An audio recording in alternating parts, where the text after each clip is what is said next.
കുട്ടി ആലപ്പൂർ തുടങ്ങിയോ? ഇല്ല. ഭാഗ്യം. രാജപുത്രി എവിടെ ഇരിക്കുന്നു? ആണ്ടിരിക്കുന്നു.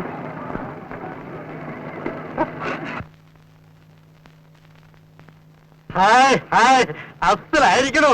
ഈ ആനപ്പുറത്ത് കയറാതെ കുട്ടിയെ ബന്ധം വെക്കാൻ എന്താ ഒരു വഴി? തിരുമേനി, രാജപുത്രി ചിരിക്കുന്നു. നമ്മെ നോക്കി ചിരിക്കുന്നോ? പിന്നെ തിരുമേനെ കണ്ടിട്ടല്ലേ ചിരിക്കുന്നത്.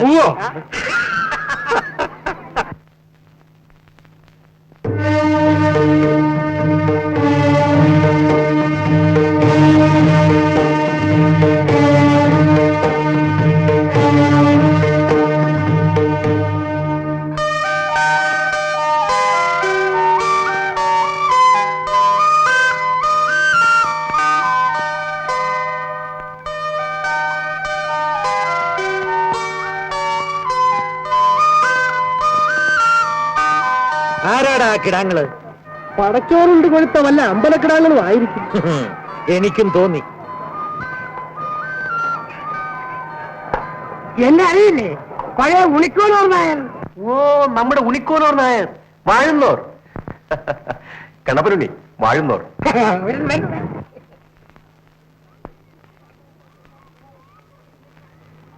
മഹാരാജാവേ, ഈ പോരാളികളെ ഓർക്കുന്നുണ്ടോ? പണ്ടെങ്ങോ കണ്ടിട്ടുള്ള ഒരു ഓർമ്മ. ഇത് മരിച്ചുപോയ ആരോമൽ ശേഖരന്റെ നേർബങ്ങൾ ഉണ്ണിയാഴ്ചയുടെ മകൻ ആരോമലുണ്ണി.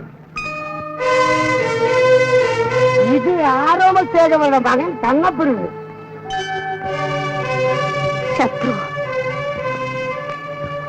എന്റെ അച്ഛനെ കൊന്ന ശത്രു. നാം എല്ലാം ഇന്നലത്തെ പോലെ ഓർക്കുന്നു. അത് ചന്തുച്ചേകരുടെ പുത്രൻ തമ്പിക്കുട്ടി. അടുത്തിരിക്കുന്നത് തമ്പിക്കുട്ടിയുടെ സഹോദരി മാക്കം.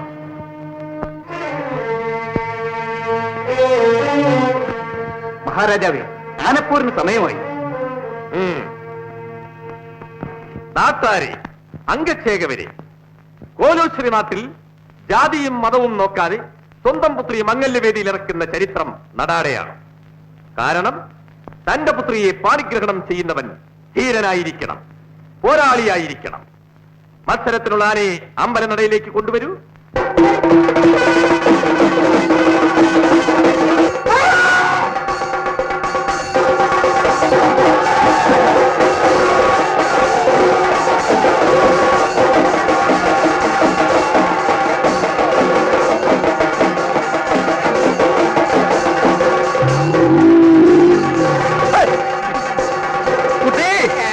ഈ കളി നമുക്ക് പറ്റി കേട്ടോ. തിരുമേനി, നമുക്ക് പഴയ കൊമ്പന്റെ പുറത്ത് കേറിയാ മതി. കുഴപ്പമില്ല. നോക്കൂ നമ്മുടെ കൊലക്കൊമ്പനാരെ.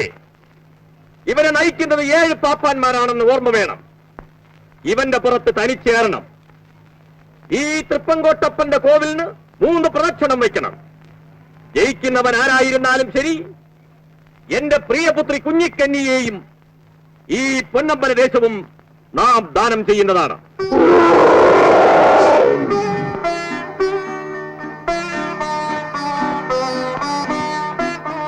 ഊരും പേരും പറഞ്ഞ് ആനപ്പുറത്തേറാൻ ധൈര്യമുള്ളവർ വരീൻ, ധൈര്യമുള്ളവർ വരീൻ. ആരുമുണ്ണി, എന്താ വേണ്ടത്? ഇവൻ ഉറുമിയും വാളും പോലെ കയ്യിൽ കിടന്ന് പിടയുന്നവനല്ല. ശരിയാ ആശാനെ, അവന്റെ ഒരു തരിച്ച നോട്ടം കണ്ടില്ലേ? തോറ്റ് മാറാപ്പം കെട്ടി വീട്ടിലോട്ട് ചെന്നാണല്ലോ. ശവം പോലും മര്യാദയ്ക്ക് ഉണ്ണിയാർച്ചമ്മ ദഹിപ്പിക്കത്തില്ല.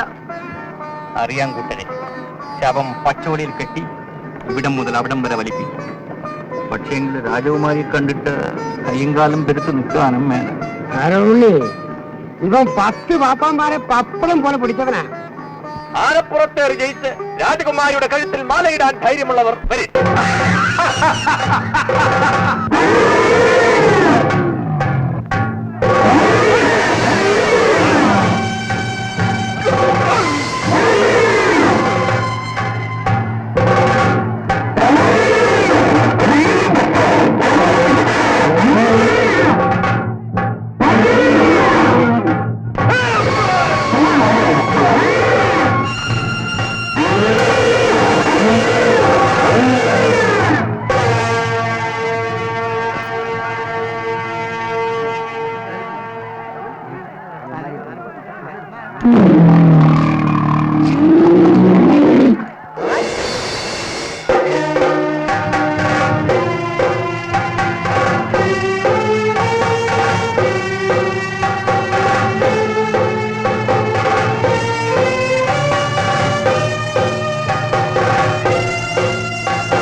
ഞെരുക്കുന്ന ലക്ഷണമാണല്ലോ. ശരിയാണ്.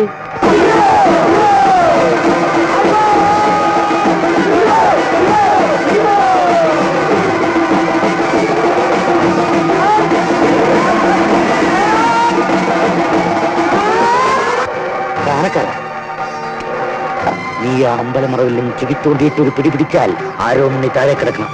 എല്ലാം ഞാൻ ഏറ്റുകണ്ട.